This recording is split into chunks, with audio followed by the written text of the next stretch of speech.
नमस्कार साथियों। साथियों, आज एक ऐसा प्रश्न उठाते हैं जो कि कई स्तर के बच्चों के लिए ये जानकारी बड़ी उपयोगी हो सकती है और वो है मानव रुधिर के बारे में, रक्त के बारे में, जिसे हमारा ब्लड कहते हैं अंग्रेजी में। इसके बारे में जानकारी ये प्राथमिक, उच्च प्राथमिक, माध्यमिक सभी तरह के विद्यार्थियों के लिए बड़ी उपयोगी हो सकती है। और उनके मन में प्रश्न आता होगा कि ये जो रक्त है ये होता क्या है और कितने प्रकार का होता है। कई बार उन्होंने सुना हुआ है कि आपको मालूम है कि जब किसी को चोट लगती है या किसी को बीमारी होती है तो कई बार डॉक्टर्स जो है वो ब्लड देते हैं और उस पेशेंट को, उस रोगी को रक्त दिया जाता है। तो किसी का भी, हर रोगी का रक्त नहीं दिया जा सकता और वहाँ बड़ा विचार करना पड़ता है, बल्कि टेस्ट करने पड़ते हैं बहुत से कि हम कौन सा, किस ख़ास तौर से एक्चुअली क्या है कि उन रक्त के तमाम ग्रुप होते हैं और वो ग्रुप्स की अभी हम चर्चा करेंगे। तो कौन सा ग्रुप का रक्त किसको दिया जाएगा, ये इस पर ध्यान दिया जाता है। अचानक हम किसी के खून को किसी और को नहीं दे सकते, तो इसलिए बड़ा महत्वपूर्ण है। तो आइए थोड़ी इसकी बात करते हैं।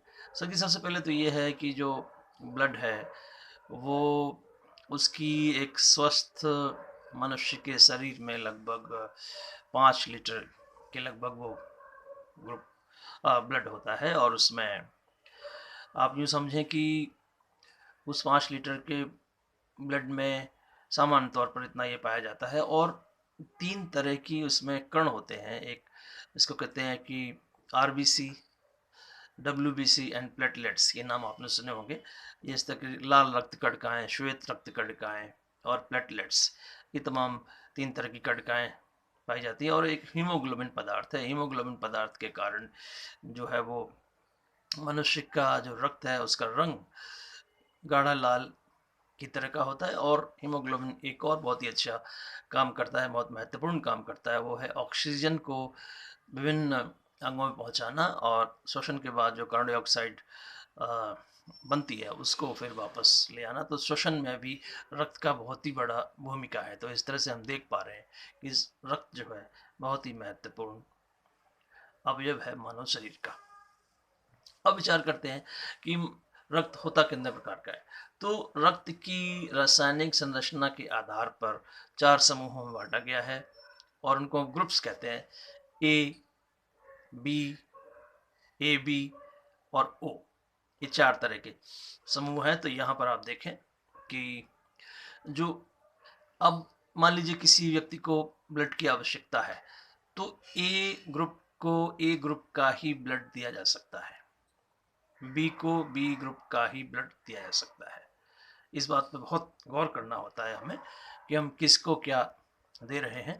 तीसरा जो ग्रुप है ए बी जो ग्रुप है वो एक मायने में बड़ा ही सौभाग्यशाली कह सकते हैं हम इस तरह से कि उसको किसी भी व्यक्ति का रक्त दिया जा सकता है।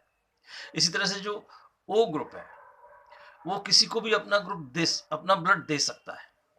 यानी कि ए बी ग्रुप वाले सार्वत्रिक ग्रहण करने वाले हैं और ओ ग्रुप वाले जो लोग हैं वो सार्वत्रिक दाता हैं, वो किसी को भी अपना ग्रुप ब्लड दे सकते हैं। तो इस ढंग से बड़ी मैचिंग करनी पड़ती है और पहले जो मरीज या रोगी है उसका ग्रुप मैच करते हैं, उसका ग्रुप टेस्ट करते हैं कि कौन सा ग्रुप है। और उसके बाद उसी ग्रुप का तुरंत ब्लड अगर उपलब्ध नहीं भी है, मान लीजिए कोई डोनेट करने के लिए उपलब्ध नहीं है तो बहुत सी ब्लड बैंक्स होती हैं।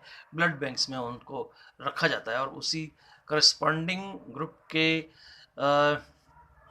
रक्त को ही हम उस रोगी को दे सकते हैं। अन्यथा कई बार बड़ी जैसे मान लीजिए आपने ए ग्रुप वाले को बाय द वे अगर बिना टेस्ट किए मान लीजिए बी ग्रुप वाले का यदि आपने ब्लड दे दिया तो वो ब्लड जो है क्लॉट कर जाएगा, थक्का जम जाएगा और ऐसे में व्यक्ति की मृत्यु भी हो सकती है। तो बहुत ही गंभीरतापूर्वक टेस्टिंग के बाद ही हम ब्लड को देते हैं। ये जानकारी बड़ी महत्वपूर्ण है और ये बच्चों के लिए उपयोगी है, बच्चों के लिए उपयोगी हो सकती है, बड़ों के लिए भी उपयोगी है। और इस तरह की जानकारी यदि आपको पसंद आ रही हो तो मैं चाहूँगा कि आप अपने बच्चों को चैनल को देखने दें, पसंद करें, शेयर करें और सब्सक्राइब भी करें। और अगर आपके मन में कोई प्रश्न आता है हमारी इस चर्चा के दौरान, तो मुझे ईमेल करके आप अपना प्रश्न पूछ सकते हैं। मेरा ईमेल आईडी है SUDEEPKU2@gmail.com। Thank you.